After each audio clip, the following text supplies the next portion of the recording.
Yes, the video game industry is in fact getting worse and worse over time. We've been seeing it happen, and the best excuse every single game company is now using is the excuse of market conditions. Oh, yeah, guys, look, listen.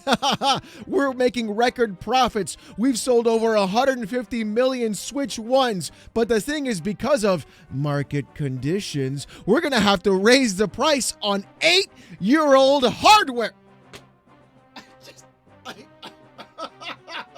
I'm living in bizarro land. We are now at a time where getting a video game console 5 to 7 years after its original release is making the price increase on the console, not decrease how it used to. Yeah, I'm that old. And it's getting to be even more insane because Nintendo has now come out yesterday saying, hey, due to market conditions, we're going to be increasing the price, not on the Switch 2, but on the Switch 1 and on other accessories and onto amiibos. And you know what? Let's just read the statement from what Nintendo had to say in their blog post, because the copium about this thing, with people saying it's going to be a price decrease, literally have no idea what they're talking about. Here we go. Nintendo Switch pricing update. Pricing for the original Nintendo Switch family of systems and products will change in the United States based on market conditions. There's that word we all know and love. Isn't it great? Effective August 3rd, 2025, these include Nintendo Switch OLED model, the Nintendo Switch Lite, and select Nintendo Switch accessories. Other Nintendo products, including the Nintendo Switch 2 accessories, Select Amiibo, and the Nintendo Sound Clock Alarmo, will also see adjustments. Pricing for the Switch 2 system, physical and digital Nintendo Switch and Nintendo Switch 2 games, as well as Nintendo Switch Online memberships, will remain unchanged at this time. However, please note that price adjustments may be necessary in the future. Remember when I talked about this yesterday, how there are in fact Nintendo simps who will go out like Disney adults and buy anything from this company simply because the logo on the box? Well, here's your sign. That's what's happening. Now they're not only going back and they're increasing the price of other select 2 Nintendo Switch products and accessories. No, now they're going and the console that sold 150 million units right now, and basically nobody's going to be going around to buy, they are increasing the cost of it. Yeah, that's what they're doing. Remember that old picture you would see being passed around by all the boomers like myself, whose knees crumble like Rice Krispie treats in the hot summer sun whenever we try to get up out of a chair, of a GameCube costing $49? That ship has sailed. The entire industry is trying to use the market conditions blanket term as a direct reason to increase the price. They've been dying to do this, mind you. This isn't anything new. They just needed a scapegoat, a reason for you to get mad at something else instead of getting mad at them. And that's how they're going to be parading this around in front of you. We're already seeing people trying to spin this in a political aspect. Oh, this is what you voted for. Orange man bad. This is the reason why you gotta vote the way I feel you gotta vote. Listen, this is not about voting politics. I could give less of a fuck about voting politics, honestly. If you guys watch this channel, you guys know I don't literally care. What I do care about, though, is the fact that these companies are going to be abusing all of these things that are happening, such as the market conditions, in order to increase the cost and price of everything they possibly can. Because the moment these tariffs disappear, the moment these excuses are gone, is the price going to go down?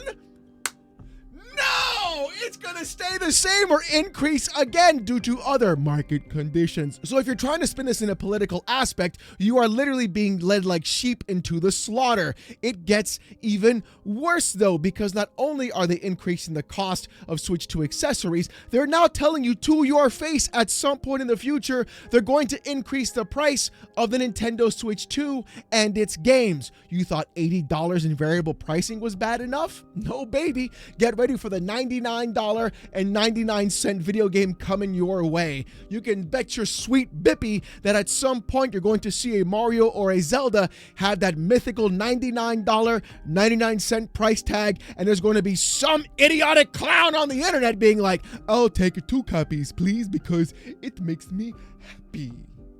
And we in fact know exactly what the prices are going to be, because according to Nintendo, they even posted the actual pricing for some of the products. Check this out.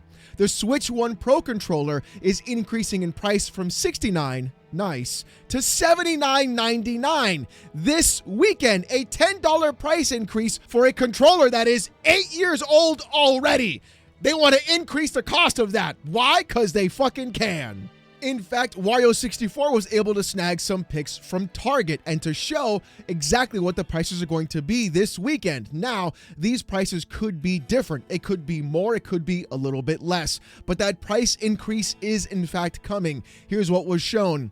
The Switch OLED will be $399 from $350. The non-OLED will be $339 from $300. The Switch Lite will be $229 from $200. Alarmo will be $110 from $100. Joy-Con 2 controllers will go from $95 to $100.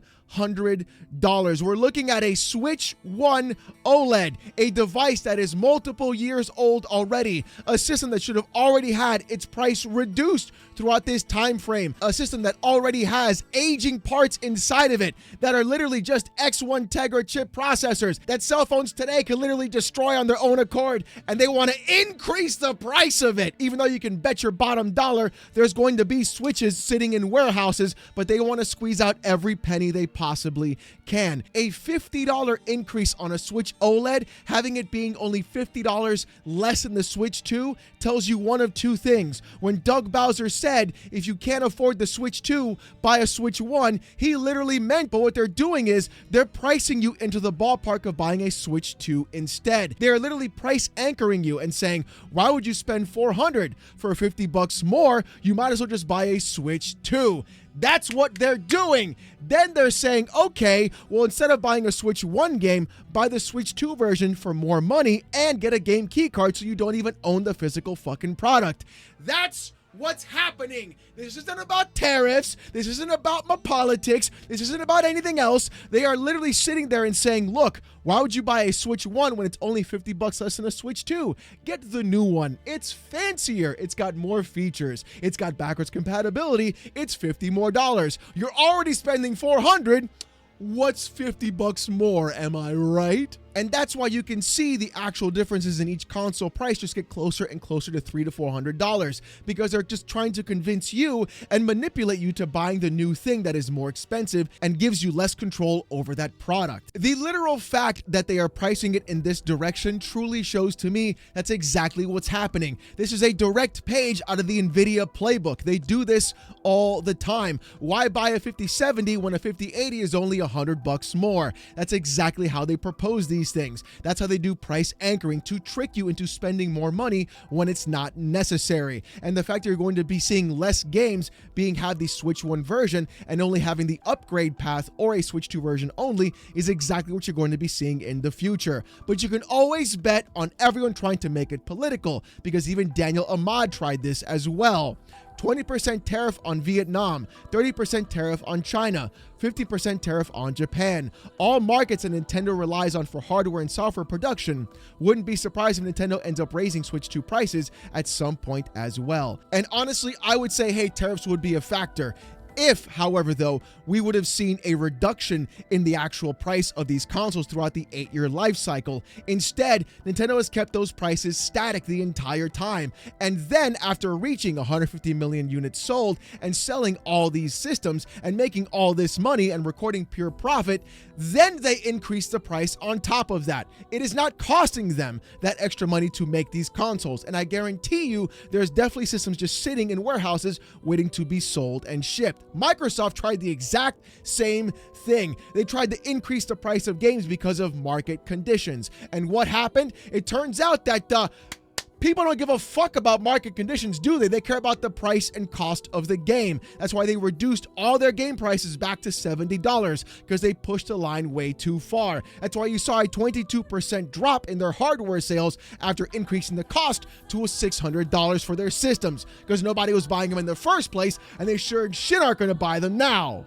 And that's my problem with the entire thing. Nintendo could have easily sold way more units and had a better price point overall, and then they could have used the term market conditions if they would have reduced the cost of these systems by, let's say, $100 over the last few years, and it would have made a lot more sense. Like, oh, okay, cool. But the way that's happening right now, the way they're trying to present it, all they're trying to do is just price anchor you into being like, well, the Switch 2 is more money, just a little bit more though, so it's not that bad from the original Switch. I might as well get the new one instead. That's exactly how they're playing it. And they're using terms like market conditions to try and make a blanket term to confuse people and also make you feel like you have some sort of control about the way you vote, when in reality, it doesn't matter who's in office or who's running the show. It's always a nightmare that you can't wake up from. And the crazier part is people trying to make this into a political thing. And it's getting even worse because even Nintendo fanboys are going this far to defend this company. Look, here's Nintendo saying, "This is what you morons voted for." Yes, We're gonna do this now. Buddy, you don't even know your left shoe from your right shoe. You think a penny loafer means you put a penny into your loafers. I bet you're the kind of guy who's the reason why we have to have on electrical toasters, do not put into water next to the electrical outlet when you try to plug it in to use it in your kitchen because you want to make toast in the bath. You're that kind of guy. How could you sit there and talk about actual political things when you can barely write your own on your own time? This is what I'm talking about. These dudes who go around defending this company, just licking the taint of this corporation back and forth, front to back, like they got nothing better in 95-degree hot summer sun at 85% humidity in South Florida swamp. These are them boys doing that to Nintendo, and they'll do it gleefully and happily. And this is why this company does this. They could have already had these consoles drop in price. They could have already had better discounts for these systems, being 8 years old with already 10-year-old hardware inside of them, but they chose not to, and you keep defending them. They increase the cost of games. You defend them. They increase the cost of consoles. You sidestep for them. They increase everything, even accessories, and you throw smoke screens for them. How the literally ruining gaming, literally ruining it for everybody else. This is going to have a massive retraction into the video game space because people were expecting to see higher highs than before, and corporations don't want to see the line go down. They want to see the line go up every time. I don't know how many times I have to talk about this. 2020 to 2023 was the best time for so many companies in the gaming space because they made more money than they could ever deal with, and they grew exponentially overnight, which is why you're seeing so many other companies now try to make that same money back, because the line cannot go down. They have to increase it, and they need to do it anyway, whether by increasing the price or going multi-platform. It's going to be happening. And we're seeing the aspects of company control happen over and over. MasterCard and Visa controlling what games you buy, then getting caught online with community notes saying that, oh, we didn't know what was happening when they literally did. We're seeing the actual government try to censor the internet and provide a real identification system to companies and corporations to give you their money. We're seeing Nintendo brick your Switch 2 if you do things online they don't like, and people still defend it. The Nintendo Pass is real. The fact that the only way you can buy these games on a discount or on sale is by getting them from a third-party seller, and even then they're still too close to MSRP at that moment in time, even after being multiple years old and selling millions of copies. The Switch 2 is already recorded to sell over 6 million units at $450 a pop, and Mario Kart World sold over 5.8 million units. Are you telling me this multi-billion-dollar corporation